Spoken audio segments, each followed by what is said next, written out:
Hello, selectors, and let's continue our series of deck techs for the new centers in this is not Stand Up Diva, Vertex Diva, and we're going to talk about Akino Bound for Tomorrow. Now, it's worth noting that Akino Bound for Tomorrow is kind of, I don't know, like I guess all Akinos a little awkward in terms of what it does. There's not a ton of Japanese presence for this, although there's more Japanese presence for this one than Akino 1.0. And Akino 1.0 actually did get into the top 16 of the top 8 actually of the last ceremony that happened. So you still can find ways to make relatively underpowered centers be able to have some usage. And we're going to try to do that a little bit with this Akino. So again, while I'm giving my fair warning that I don't think that this is necessarily the most powerful center that's being released, it might be a good center. It just might take a little bit more work than the average deck to be able to make. So Akino Bound for Tomorrow excels at sort of one idea, which is if you have your Signy last for a little longer than normal, then what happens is that you will open up lanes, right? That's like its whole kind of gimmick here. So Akino Bound for Tomorrow has a couple abilities. One, its enter abilities draw a card and enter charge 2. Enter charge 1. Its other ability is that at the beginning of your main phase, you may put a white Signy on your field to its owner's trash and then pay white. If you do, you can return target Signy from your opponent's field to their hand. So you can bounce something if something lives longer than a turn. This is Wixoss, where something does not live longer than a turn usually, but that's not to say that white doesn't have tools to try to make it happen. For example, there's a spell, I don't think it's all that great, but there's a spell in Wixoss called the Shade of Bravery, which just straight up gives things shadows and makes it difficult for your opponents to remove it. Its other once-a-game action abilities during your main phase and your attack phase of your opponent's next turn, Signy on your field, gain shadow. So again, another way to sort of turn on this ability to potentially keep your Signy alive for a full turn. And that's what you're going to be trying to do. With some caveats, like you still need to try to be attacking, and because of that, you can't go full defensive. This isn't necessarily a control card, as it is more of a mid-range tool, and that's what we're going to be talking about here. Is that Akino can be made into a mid-range deck. I decided to go with Dream Team because while you can use all of the normal tools of No Limit for this Akino, and you totally could do that, I think that No Limit is specifically gears itself towards more of a hyper aggro deck, and this Akino has a little bit of a different play style where it doesn't want to exactly be an aggro deck. Plus, I also I put Summer Loves over here. That's not true. It is definitely White Heaven. Excuse me. Where this Akino is more of a I wanted to run White Heaven was the thing, right? And so the natural thing to pair with that is MC Lion. And this deck actually lends itself towards having a more mono-white main deck because its center one specifically only triggers off of white Signies, so you'll want a higher density of white Signy. There's not completely white here. I don't actually think the white card pool is deep enough on its own yet to have a completely white mono white main deck and be super successful with it. But I think you can get pretty close. The other one I'm choosing is Burning Curiosity. You'll see that this deck is more mid-range in the fact that it has a little bit of a bloated 2s, right? It's got 9 2s. It's got 11 1-drops, and then Osagetsu is part of my flex spots, but you can consider that as a 3-drop if you wanted to. So if you did, that would put you at 13, so a little higher than normal. Plus, whenever you see Senga Strike, you know that you are, and MC Lion Disrespect, you're looking for something a little bit more long game because you're looking to last a little bit longer of a game. Let's go ahead and talk about that main deck here now. So White Heaven, it's not here but we can look at the translation of it. Is that you need to have two or more Elrics on your field that are specifically white. If you do that for 3 enter, you can target 1 Signy on your opponent's field, put it into the trash, and then return 1 Signy on your opponent's field to their hand. This is a very, very, very good ability. It's one of the reasons why Anj is used a little bit as an assist in Dream Teams, because it has the same ability. So this is very, very, very strong, and opening up 2 lanes, as always, is always way, way, way better than opening up 1 lane. So let's go back to the Elrig department here. Burning Curiosity, just because you are trying to keep opening lanes, and I think Burning Curiosity is a good way to do it, but realistically, you could choose that one to be, another good one would be, something Rasfamy. I can't remember what the card is called again. But it's the one that lets you search for 2 cards or look through the top 5 or 7 cards of your deck and find 2 cards and put it in your hand. That one's another good too. Rasfamy Party, I think it is called.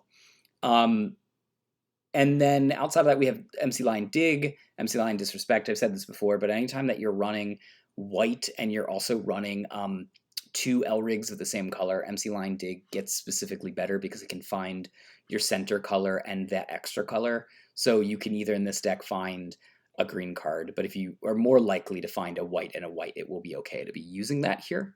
And then Disrespect, of course, is always an incredible card to shut down your turn 2 or turn 3, depending on how much lanes have been opened to aggro. Senga in this deck will more often than not just be a 2 enter attack phase timing vanish. Yes, you will have the ability to sometimes get that extra part off where you're paying, you're going to pay 6 enter in order to prevent 2 instances of damage. Basically, you're stopping something by vanishing, and then you're also preventing damage. But more often than not, it's going to just be 2 enter to do the thing, and then you'll be leaning on MC Lion to do more work for you. Senga Aerial was a choice I made here to get in some more early damage. It's maybe not the greatest choice, and you could replace this with Bang to Capo if you really wanted to. And the reason why is I just like the idea of giving Lancer to a deck that's innately kind of more stompy-ish than you'd think.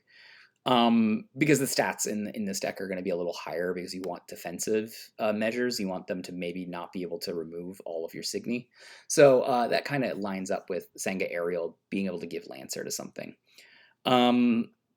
The reason why I went with green in this deck, even though there's not a ton of green good assists, is specifically to have a reason to run Komai. I think Komai is one of the best things that you can do. You could run some of the other things that require white harmony in other colors. So, for example, you could run Firefly Squid or something like that. But I actually don't like that in a almost like purely white deck. Anyways, it doesn't quite do the same things. Like blue is leading itself towards this wall stall synergy, and I don't think that you want to run blue-white in this type of deck. You can, but it's more resource denial, and I think that lends itself towards a more of a Madoka or a Tamago strat. So I think this leads itself to being sort of like a tall, white-green walls that can attack-esque kind of deck.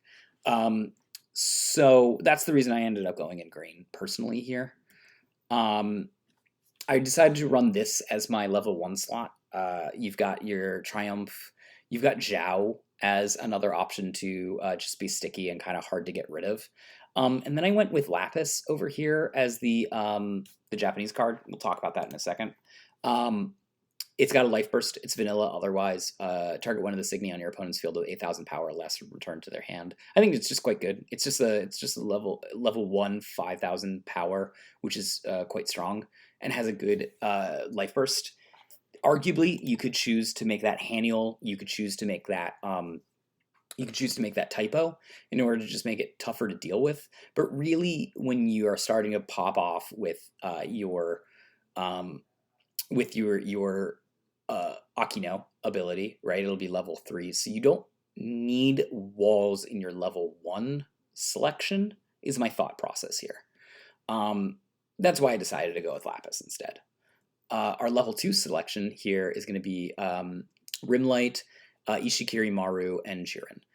The reason being for these ones is Ishikiri Maru is a tough to deal with level 2, which means that when you get to your level 3 and you put out level 3, level 3, level 2, Ishikiri could likely be one of the ones that just sticks around for you long term. And if it does, then that's one of those things you can trash in order to open up a lane.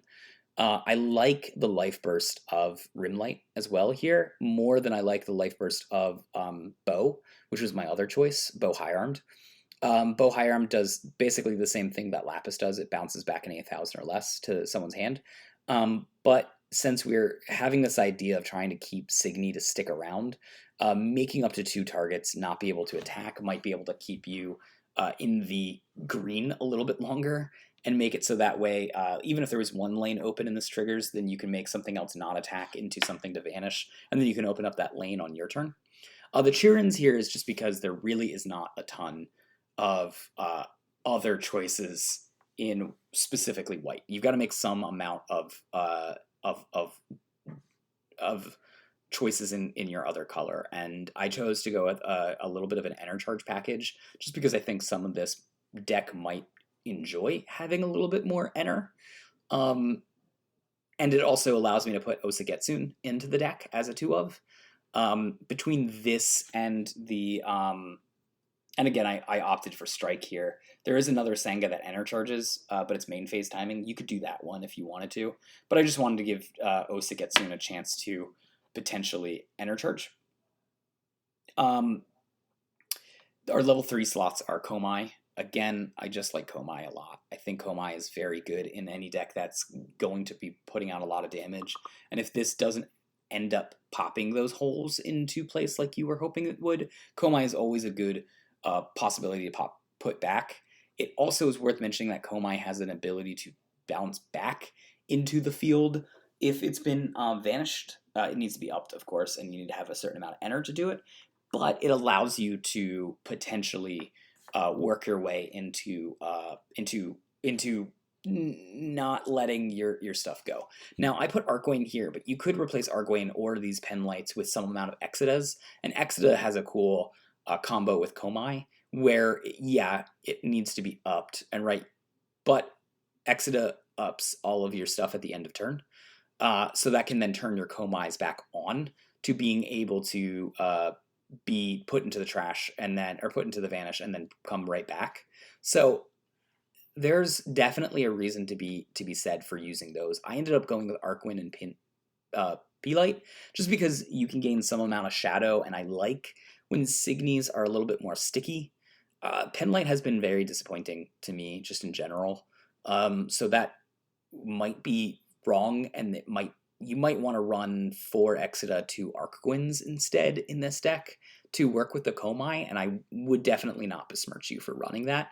I like Penlight's ability to tax Elrig attacks. It doesn't stop Nova, by the way. It's not like a good card against Nova. It's actually very good against card jockey, and it's very good against Hirana. I would think it would probably be pretty good against another hyper aggro deck like X as well.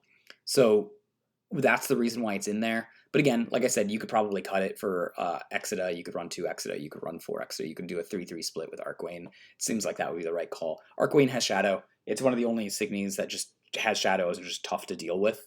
So it's not necessarily a wall, but it is annoying. And when you have all of these cards that are more annoying to deal with, it ends up being like 1 or 2 will stick around, and then you'll be able to use Akino's main ability. That's my thought process on this. And the last one is Osagetsune and Miracle Draw. Miracle Draw just getting you more ways to just find the cards you need, put them together. Osagetsune, you'll notice it's in the flex spot, and I didn't include it in my level 3 spots, even though it is a level 3.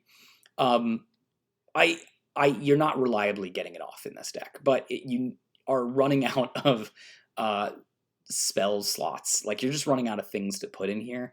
Arguably, you could try to put some kind of like the new spell that gives Lancer, or you could try some kind of affection on here to get some more Ener or something. But I liked Osagetsune. It's a nice way to pump your Signies so you can keep attacking, trying to attack for the win.